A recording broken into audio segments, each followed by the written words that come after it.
Good morning, community. Jill here with North Texas Vegetable Gardening Canning. Recipes, a little bit of everything, cooking.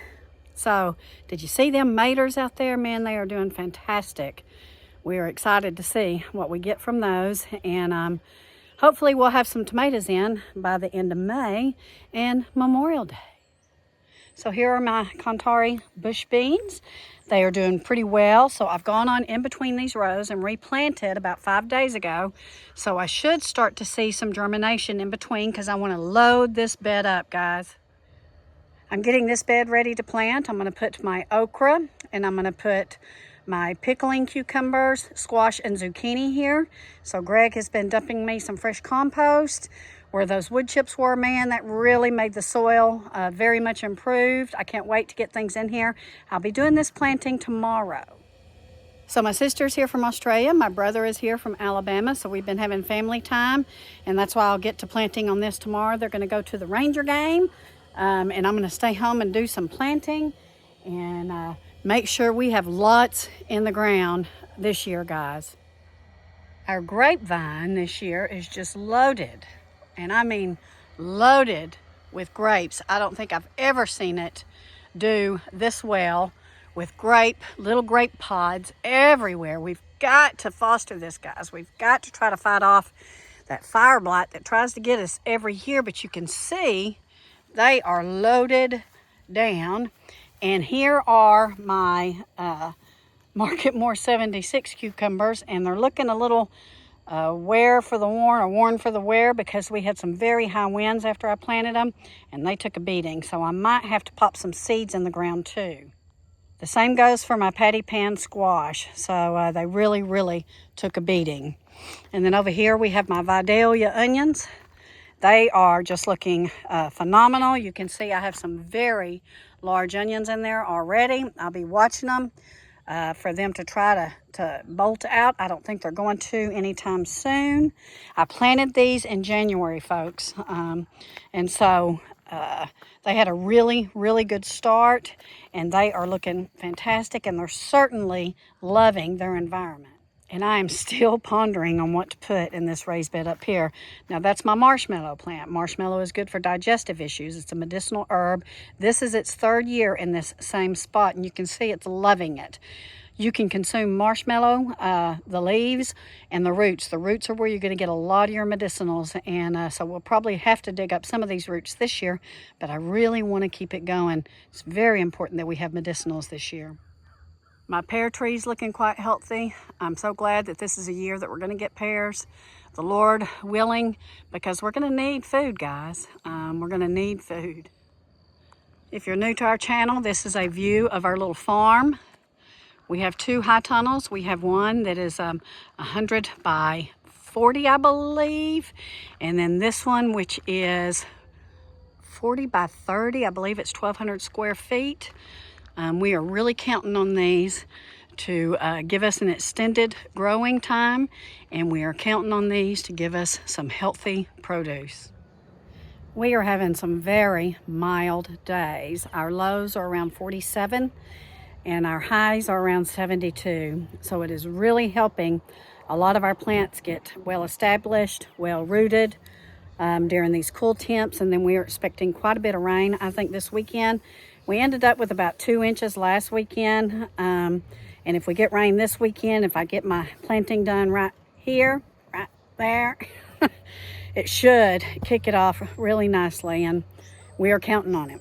We are counting on it. And so we are growing things that I know that we're going to eat, that we can and preserve or freeze dry or dehydrate. It's real important to have some fruit trees in your repertoire. We have a mulberry tree there. I need to try to get those berries this year and do something with them. I have a couple over there that are volunteers that we need to get planted. We have the pear tree, we have an apple tree, and I think, and the grapes, and then the blackberries. So we want to have plenty of vegetables and plenty of fruits this year because we can make jellies, we can make juices. I have one of them steam juicers that we can also use to make juices from. So I'm really hoping and praying that the Lord blesses us with an abundance of some of our fruits. There are some things being said that are extremely upsetting and disturbing to me, and that is the Annihilation of a certain people group that is being threatened this evening. We are really, really praying hard for that situation, guys, and you need to as well. But one thing that is already into motion is oil, the Strait of Hormuz and oil.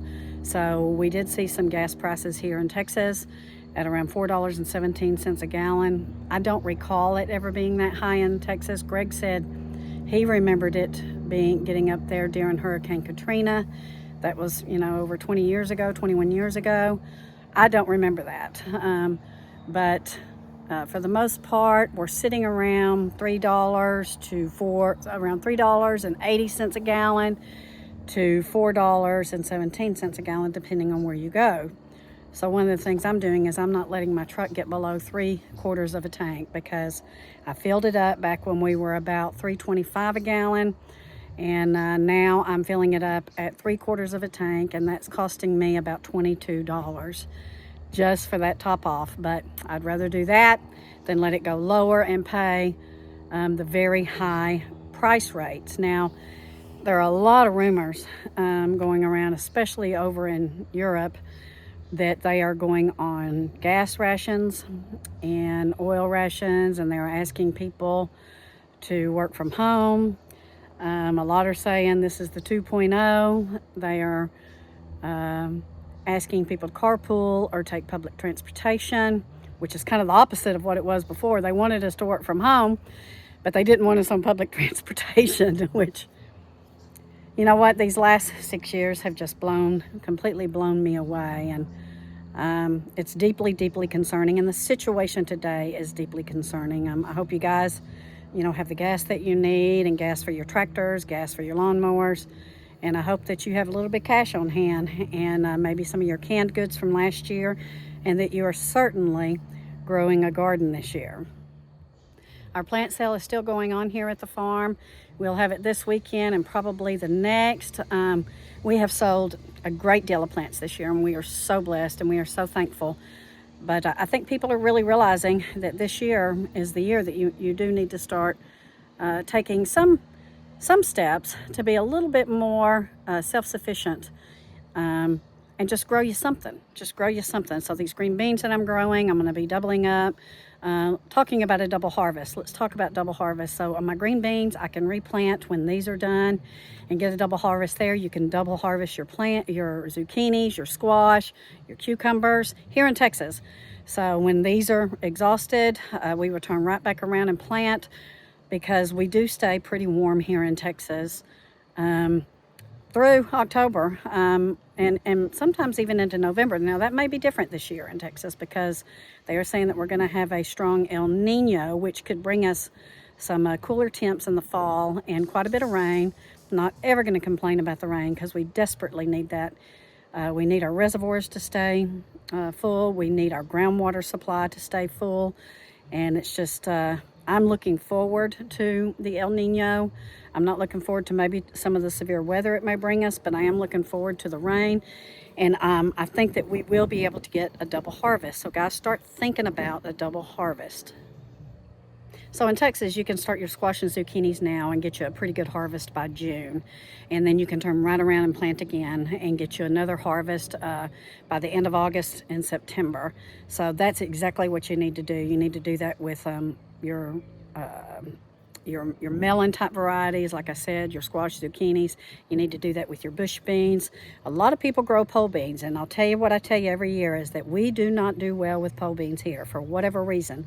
I suspect it is because of the high winds. It tears the plants up, and sometimes the heavy rains, and then the sun just bakes them. So we do the bush beans because they stay lower to the ground. I can put them in our raised beds like this and keep them shaded, and I can keep going.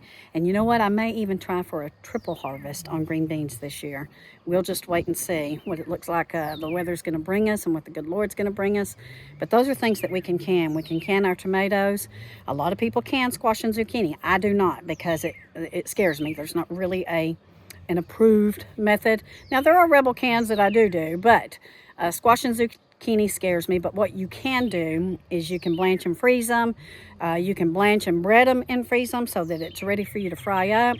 And then for your okra, what we like to do, you can can it. We make pickled okra, but we also bread and freeze it, and that just turns out really good. And you pay top dollar at the grocery store for breaded okra to make some fried okra when you can really do it yourself.